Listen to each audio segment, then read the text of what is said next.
En esta oportunidad vamos a hacer una presentación de lo que corresponde al metabolismo primario.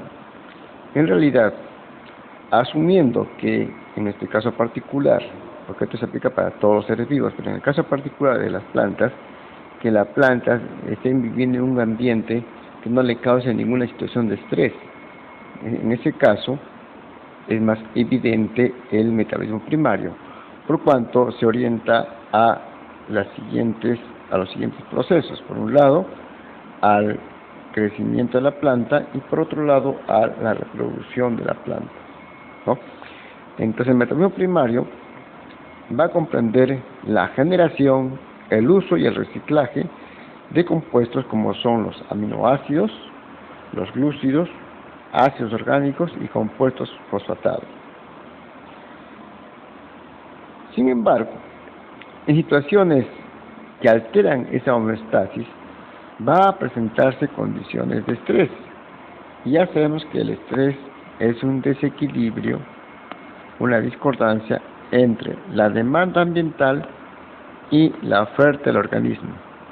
O también puede ser una discordancia entre la oferta del organismo y la demanda ambiental. En ambos casos se presentan situaciones de estrés.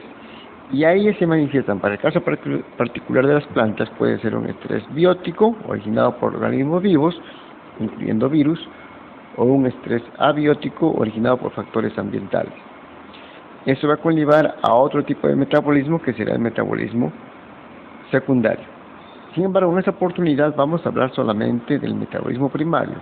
Repetimos, es aquel que rutinariamente lleva a cabo un organismo sin factores de estrés, en condiciones, bajo un supuesto de condiciones de cero estrés, y comprende la generación, uso y reciclaje de aminoácidos, glúcidos, ácidos orgánicos y compuestos fosfatados principalmente.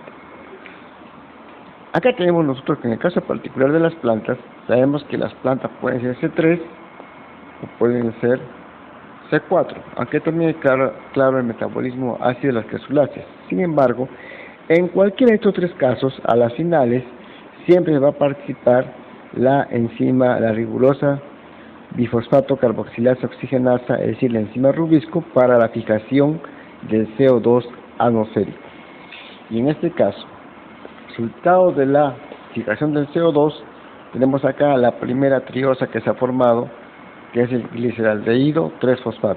En general, cualquier molécula que está fosfatada entra a una vía metabólica, y esa es la que le corresponde en este caso particular al gliceraldehído 3-fosfato, que va a originar luego al piruvato, al fosfonolpiruvato, al acetilcoenzima A, y así se van a originar los compuestos que en este caso van a corresponder a los compuestos de los metabolitos primarios.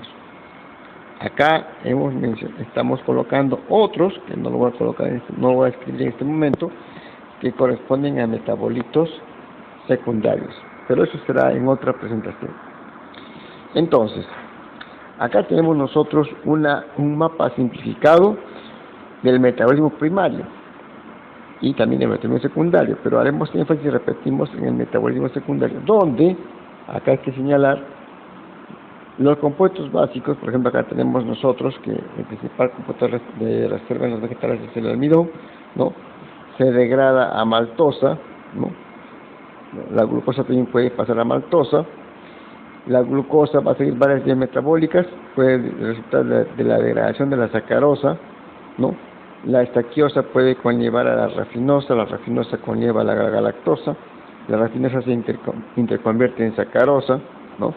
La sacarosa se interconvierte en uridindifosfato diglucosa, la sacarosa se degrada en dos monosacáridos, la glucosa y la fructosa, donde la glucosa, cuando se fosforila, queda como glucosa 6-fosfato, luego pasa a fructosa 6-fosfato, luego se disocia en 3-fosfogliceraldehído, pasa a fosfonolpiruvato, entra piruvato y luego pasa a acetilcoenzima A y entra al ciclo de Krebs. En general, podemos señalar que la principal fuente de los metabolitos primarios parte del ciclo de Krebs, ¿no? donde participan varios ácidos orgánicos como son el oxaloacetato, el malato, el fumarato, el succinato, el oxoglutarato, el isocitrato, el cisaconitato y el ácido cítrico o en su forma iónica el citrato. A partir de esta secuencia de pasos en el camino podemos notar acá que del piruvato se originan aminoácidos. Los aminoácidos leucina, valina, isoleucina, y también podemos notar que el aminoácido alanina puede interconvertirse en piruvato, ¿no? Entonces, repetimos, una vía importante, precursores importantes para el metabolismo primario son, ¿cuáles?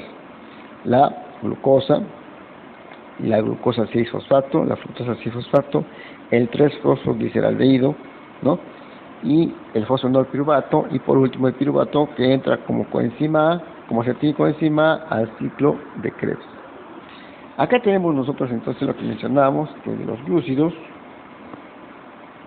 a través de la degradación de los glúcidos, o sea, de la glicólisis, se genera el fosfenolpiruvato, que pasa luego a ser piruvato, y este piruvato ingresa al ciclo de Krebs o ciclo de los ácidos tricarboxílicos, ¿no?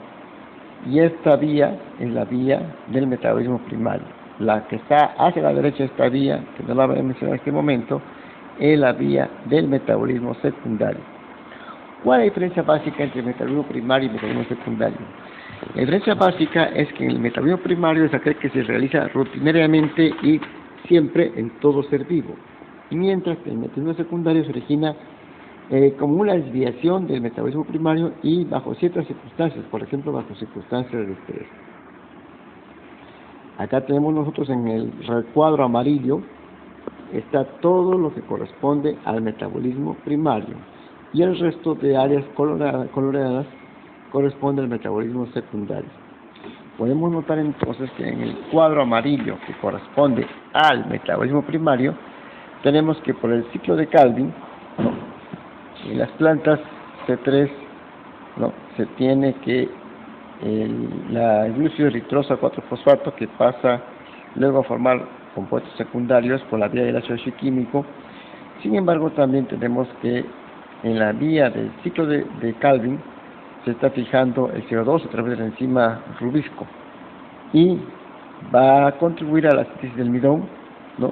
Y también los compuestos que se van a originar luego a partir de su ingreso de el acetilcoenzima al ciclo de Krebs.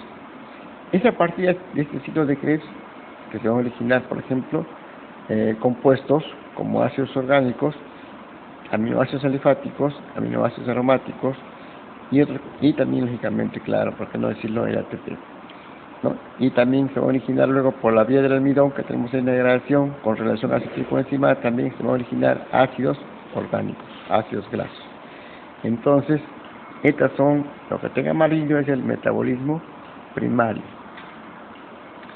Acá tenemos, a modo de resumen, entonces otra vez, de este color más claro, el metabolismo primario, y por el otro lado tenemos al metabolismo secundario, que sería lo que está de color más oscuro. Entonces, siempre el origen empieza por la fijación del CO2 a través del ciclo de Calvin-Benson, tanto en plantas C3 y en plantas C4, ¿no? Y también, lógicamente, a través del metabolismo de ácidos carboxiláceas en esas plantas, se va a tener el metabolismo primario del carbono, donde hay varios precursores. Tenemos ahí a la eritrosa 4-fosfato, que va a ser precursor para la vía del ácido químico, que luego servirá para formar aminoácidos aromáticos. Tenemos al fosfonolpiruvato, que también va a ser precursor de la vía del ácido químico para formar aminoácidos aromáticos. Tenemos al piruvato, que el piruvato va a ser el precursor para luego formar terpenos. Tenemos al 3-fosfoglicerato, que se origina precisamente del ciclo de Calvin, ¿no?, y que va a servir también para formar eventualmente luego terpenos. Y algo importante, tenemos el piruvato, que va a originar del acetilcoenzima, que ya indicamos puede ingresar al ciclo de Krebs para formar aminoácidos de cadena abierta, es decir, aminoácidos alifáticos, o también puede derivarse para formar lípidos o ácidos grasos. Entonces, ¿qué se forma en el metabolismo primario? Se forman eh, se forman aminoácidos, se forman ácidos grasos y se forman lípidos. Y claro, en el camino también está formándose los glúcidos. Con esto estaríamos terminando entonces esta presentación sobre metabolismo primario.